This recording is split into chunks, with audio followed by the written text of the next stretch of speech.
Have you ever had the privilege of picking an ear of corn right out in your garden? Shuck it in your garden, take that ear of corn to the pot of water you got boiling.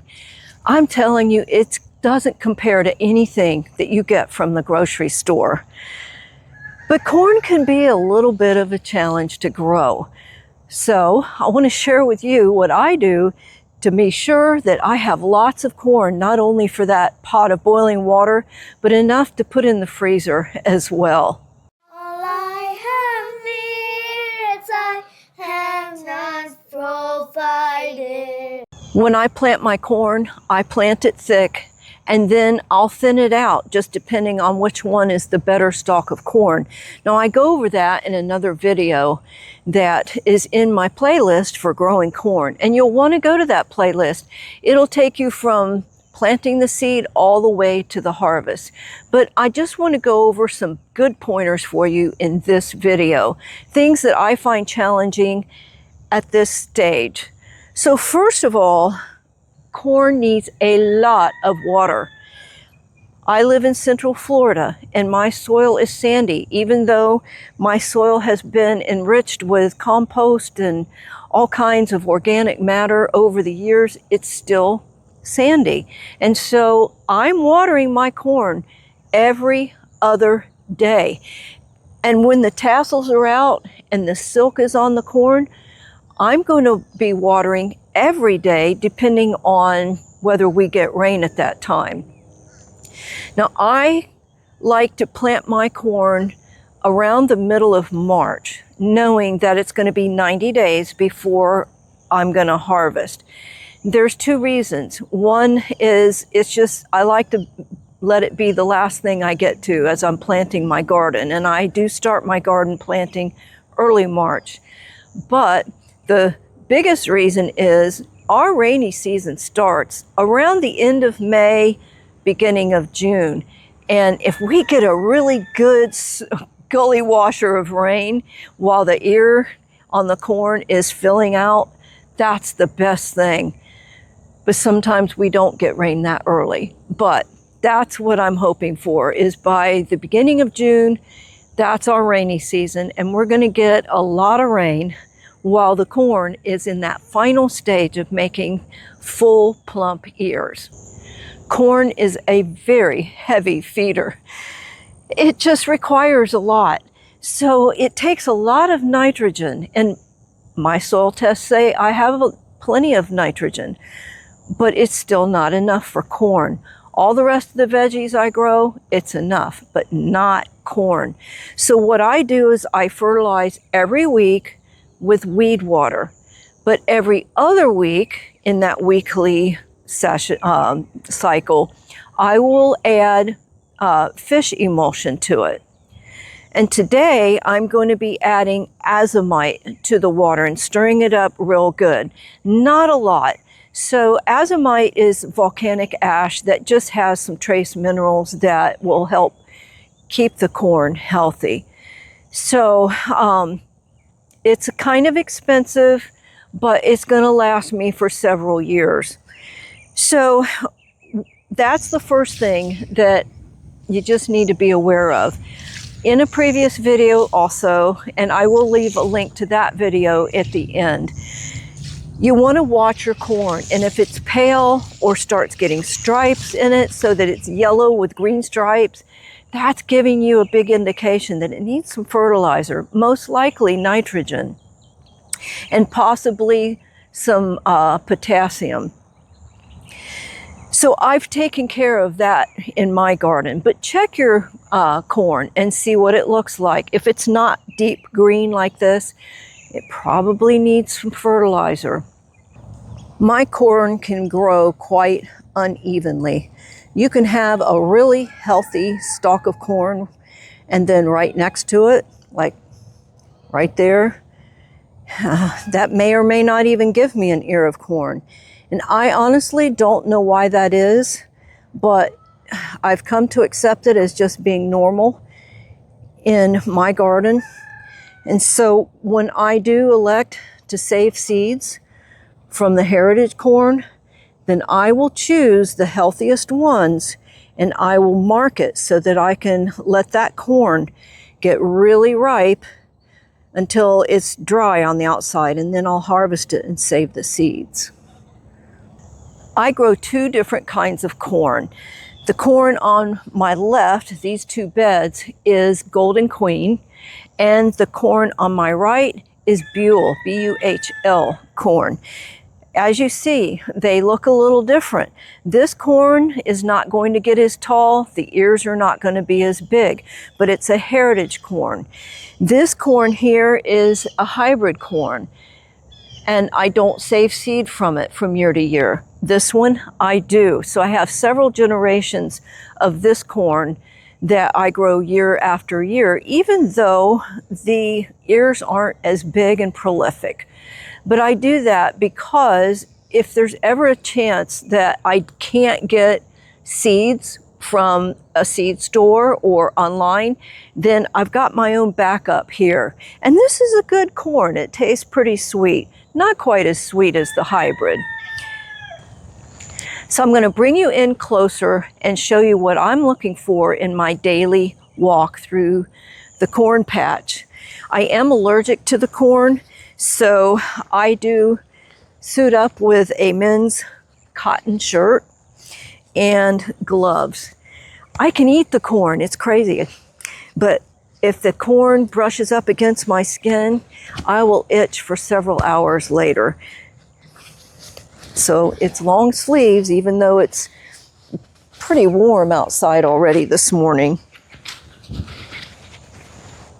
I walk through my garden every day, and I'm looking for signs of worms or insects down in here. Can you see way down in here that that's worm poop? So I don't see the worm down in there, but there's evidence that it's either been here or it's still there. So what I do is I feel the corn, and you can tell that it's not really round. It's flat up here, and I just walk my fingers, and even if you crinkle up the leaves a bit, it's okay as long as you're doing it this way. So when you go through your corn, just feel. You can tell it's not really round like at the bottom of the stalk.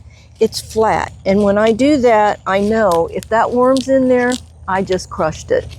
So I didn't, and you might even feel it pop. So if the corn tassels have been eaten like that, don't despair. Even if they've eaten the whole corn tassel off. If you have other corn that's going to have pollen in their tassels, it will still pollinate the ears that are further down the stalk. There may be some missed kernels in that ear, but you'll still get some corn. So you're going to have to come out every day.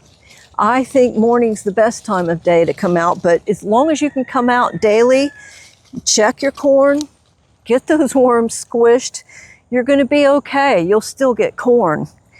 Now, I think it's a moth that comes and lays eggs down in the, down below. And I have no idea how long it takes for that egg to become a caterpillar, which then eats your corn. But it doesn't matter. Just come out and check your corn every day. And enjoy the peacefulness in your garden.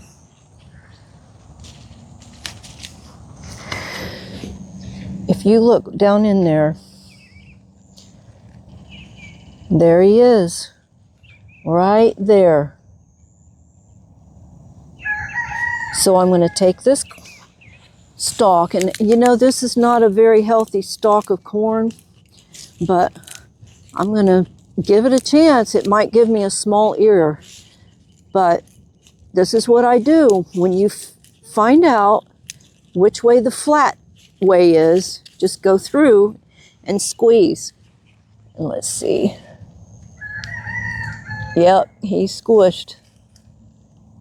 He's squished. Another pest that gets into the corn are beetles. Can you see that? That is a beetle down in there. And so I just squish him too. Now beetles seem to be more destructive once the corn is tasseling. They like to get into the actual ear of the corn. So anyway, I just took care of that one. My garden is an organic garden, and I just do not use any kind of pesticide in my garden. And this is just one way that I keep from having to use pesticide. Now, it's called BT, Bacillus thuringiensis, that's approved for organic gardens, but I don't use it. So what that does is if the caterpillar eats something that has the BT on it, it causes it to become constipated and it dies. Well, what if a bird finds that caterpillar? What are you doing to the birds? And I have a lot of birds that come through my garden, and I know they're in here looking around for things not only in the ground, but also down in the corn and the vegetables. So I just don't want to use anything, even if it says it's approved for organic gardens.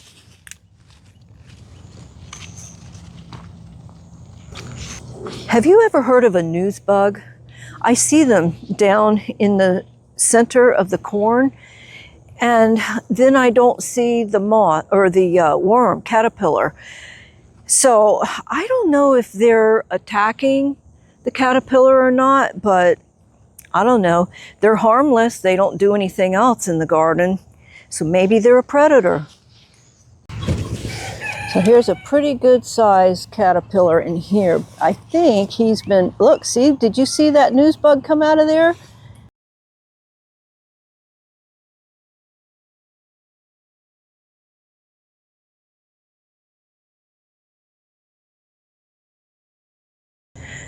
Corn loves oxygen around their roots.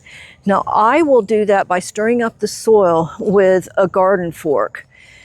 But if you've got your corn in rows where you can fit in between the rows with a hoe, that's actually an easier way to do it.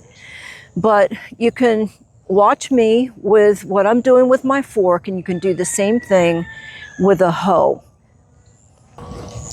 So I'm just coming in here and pulling up the soil around the stalks.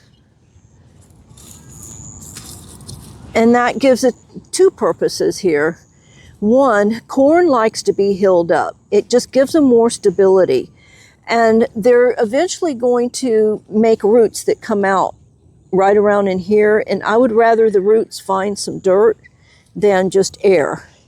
So that's one good reason to do this as the corn is growing. And it also helps to keep the weeds down. Another reason is it makes this soil really uneven, and that helps to trap in water. You see how dry that is? I just watered the day before yesterday, so it's due for more water today, and it's already just completely dry. So you're going to hill up your corn like that, and just, that's it. It's quite easy. You get the rhythm of it, you can go through your corn patch pretty quick. Another good reason to do this is it creates hills and valleys in there, and that helps keep in the water as well as any fertilizer water that you're putting in here. You got to be careful not to go too deep. You don't want to disturb the roots. You're just stirring up the soil. Well, that's how I maintain my corn all the way up until harvest. I'm checking to see if they need water. For me, every other day. And when those ears are filling out, well, it's daily. The next thing I'm doing is every morning I'm checking for insect damage. The other thing that I do once a week, I'm hilling up the corn, and once a week I'm fertilizing. 1 week I do just weed water, and the next week I'll supplement the weed water with some fish fertilizer and maybe some of the volcanic ash as well. And that should keep you going all the way up until harvest. I do not have a problem with any disease control. So I've left that out of this video because I can't tell you with experience how to combat diseases that can happen in corn.